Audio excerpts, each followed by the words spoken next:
Eastern PA Weather Authority meteorologist Bobby Martrich here with your outlook for August 31st, 2016. For the final day here in the month of August, we're going to have a cold front that's going to be approaching the area today. I do think most of the area is going to stay dry for the entire, at least the daylight hours today. Once we get into the evening, we're going to have some increase in clouds, and then we're going to have some precipitation moving in from west to east, some showers and thunderstorms, scattered showers and thunderstorms.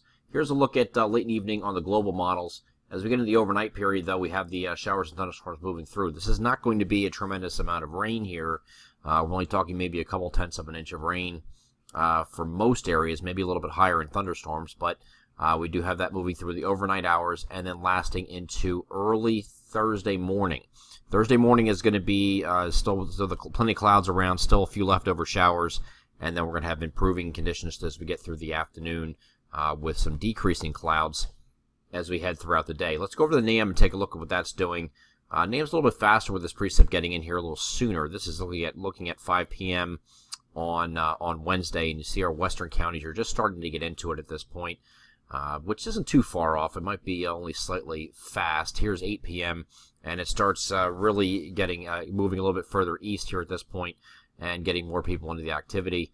This will then move into, by mid to late evening, further east across extreme eastern Pennsylvania, to then start moving into New Jersey as well once we get into the overnight period. So this is not going to be fast west to east. This is the frontal boundary is going to move through with these showers and thunderstorms, and then this will last for much of the night, I think. Will come in a couple waves. Here's another wave here coming in about 4 or 5 o'clock in the morning. And then when we get to about 8 a.m., still have a leftover shower here moving through. Again, that early shower, once that passes through, the clouds decrease for the afternoon, and we have a much better go at it here in the afternoon. Here's a look at early afternoon on Thursday. You can see areas of the northwest here are clearing out. The sun's coming out, so it's already much improved at that point. So this is our only shot at precipitation now in the next week at least.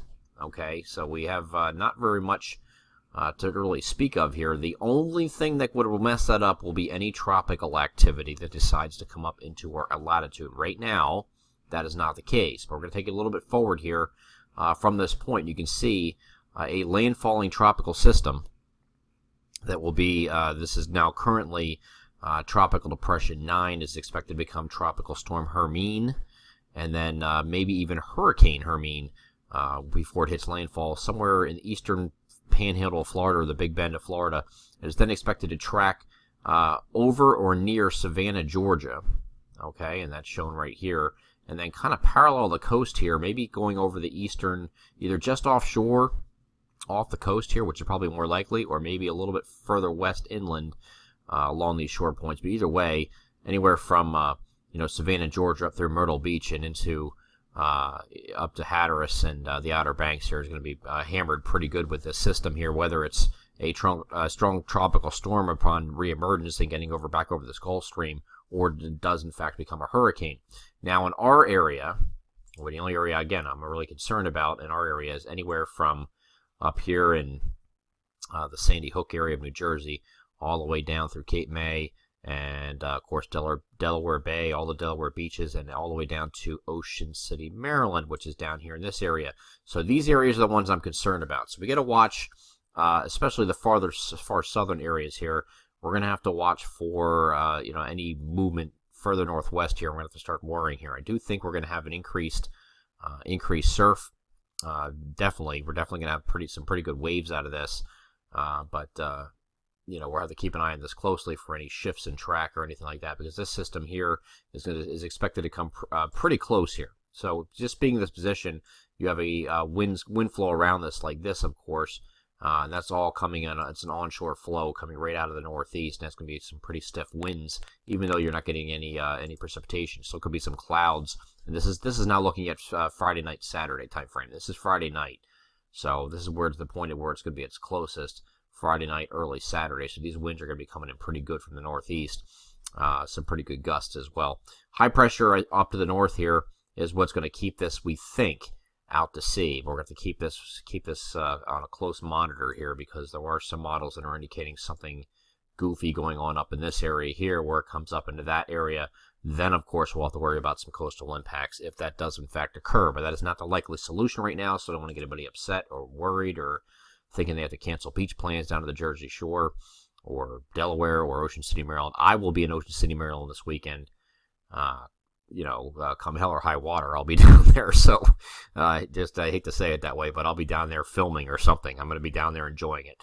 But those waves will be pretty impressive. If you are expecting to go into the ocean this weekend, you're probably not going to be able to, at least on the manned beaches where they have the lifeguards. They're probably not going to allow you to go in. But just use common sense here. You don't want to get out there with the rip currents and everything else going on. It's just going to be very dangerous. That we're going to keep an eye on this system here and what it does. But we should be high and dry this entire Labor Day weekend, assuming this thing stays off to the southeast. If it doesn't, we'll have to watch this closely, because if it doesn't, it could ruin some plans here for the Saturday, Sunday time frame. Again, not likely, but we'll keep an eye on the next couple days and continue to update as we have been with the daily forecast videos as we see any changes. But right now, looks like a good weekend. And low humidity looks like also very low humidity. Temperatures going back to near to slightly below normal, it looks like, through at least Sunday, and then starting to recover a little bit by Labor Day Monday. I'm Eastern PA Weather Authority meteorologist Bobby Martrich. That is your outlook for August 31st, 2016. Have a great Wednesday.